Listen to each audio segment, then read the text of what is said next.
Good Tuesday morning, and thank you for being with us here on KARE 11 News Now. I'm Jason Hackett. Let's get to your headlines.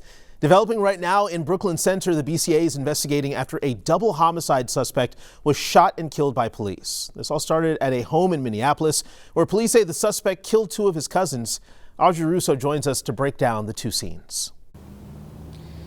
Yeah, to be sitting in this IHOP yesterday afternoon probably felt like you were in the middle of a crime scene. The Minnesota BCA says officers shot and killed a man who was waving a gun around, and it all happened in front of diners. They were running. After that, the police was trying to catch him and stop him. Little dude pulled out a gun, got to shooting at the police. They retaliated, and he got hit down. The end. But police say the whole ordeal started an hour earlier when the suspect was released from jail on bail and immediately went to a home in Minneapolis and shot his two cousins. Now, MPD says that the suspect had been in jail for about a week. He was charged with illegally modifying a handgun. Now, when he made bail, they say he went to Irving Avenue North, this home, and shot his two cousins, 23 and 14 years old. Both of them died. The family told investigators he targeted his cousins because he suspected they were involved in his arrest last week. Now, why he went to this IHOP afterwards is still unclear and part of the investigation. Police say that there was a second man who showed up at that Irving Avenue scene with a handgun while officers were there. They say they arrested him for obstruction, but they don't believe that second man was involved in the shooting at that home. Back to you. Audrey, thank you very much. New this morning, 20 people are in the hospital after a massive hotel fire in Superior, Wisconsin. Take a look at these flames here. You can see them bursting out of the Superior and Safe Hotel overnight. That's just off 535 in downtown. Several departments were called in to help fight the flames. Right now, we don't know exactly what started it. Today, gun violence is taking center stage at the state capitol nearly 6 months after the Annunciation Church shooting. Megan McPherson is at the Capitol with what to expect. Yeah, good morning. Today, Governor Walz plans to bring forward or announce a legislative package aimed at gun violence prevention. And meanwhile, both sides of the aisle, amidst all of this, are also bringing forward and planning to propose their agendas as well. He'll be joined here at the Capitol by advocates and gun violence survivors. Then this afternoon, assault weapons and high-capacity magazine bans introduced by the House DFL will also be heard in the Minnesota House Public Safety Committee. But with the House evenly split, votes are expected to deadlock along party lines, and this could make it harder for these bills to make it to the floor for a vote. And meanwhile, Republicans are offering their own plan, unveiling alternative school safety proposals in the Minnesota House Education Policy Committee today as well. And as lawmakers introduce their proposals and make their agendas clear inside the Capitol today, there's also a message being sent outside of the Capitol. You can see behind me 60 empty desks installed outside. This exhibit is honoring the more than 200 Minnesota children killed by gun violence since 2021. Back to you. Powerful image there, Megan. Thank you. Also at the Capitol, the University of Minnesota is laying out their funding needs from the state, totaling $284 million. What are those needs that our state has? And how can the University of Minnesota, across all of our campuses, uniquely try and fill those needs, support that workforce, support critical industries in our Minnesota economy, and really, I think, help to move the state forward. Among the requests here is $100 million in improvements to the School of Dentistry, the only one in the state, and $84 million for a new St. Paul Student Center and library. Just in this morning, the Guthrie family now offering $1 million for information on their mom's disappearance. Nancy Guthrie has been missing for over 3 weeks now. Authorities believe she was taken from her home on February 1st against her will, possibly in the middle of the night.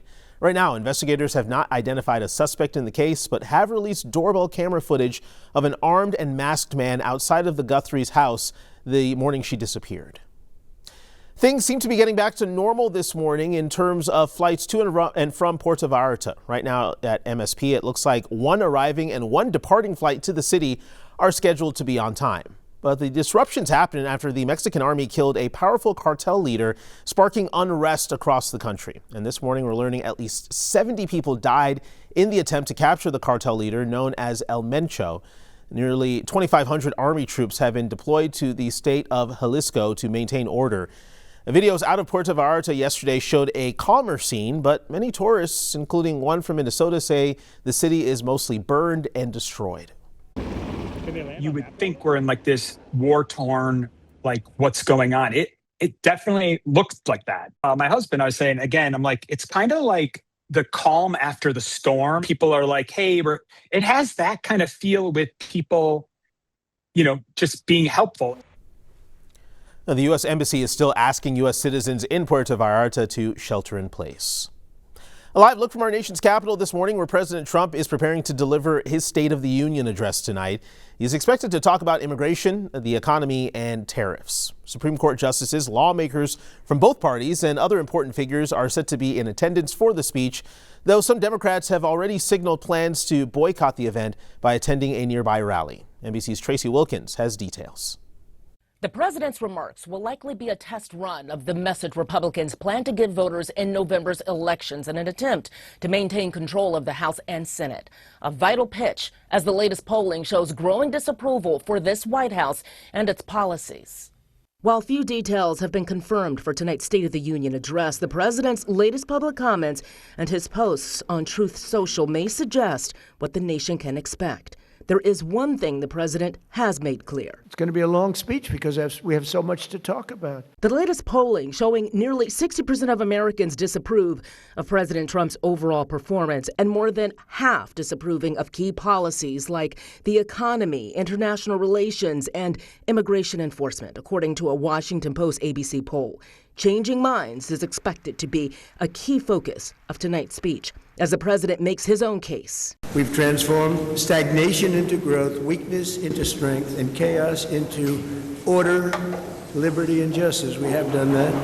Today our border is secure. Murders are at a 125-year low. Some Democrats have said they will not attend tonight's address in protest. It's important to show the American public that someone that has led the single most corrupt government in U.S. history, that there has to be action against that. There's no confirmation on who will be the president's guests for the evening, but we do expect the Supreme Court justices to be front and center following their 6-3 ruling limiting Trump's ability to level tariffs. The Supreme Court's ruling on tariffs is deeply disappointing, and I'm ashamed of certain members of the court. But what the president's base and most Americans will want to hear is his plans for the economy, lowering inflation and prices, something the president claims he's already winning on. I have to listen to the fake news talking about affordability. I've won affordability.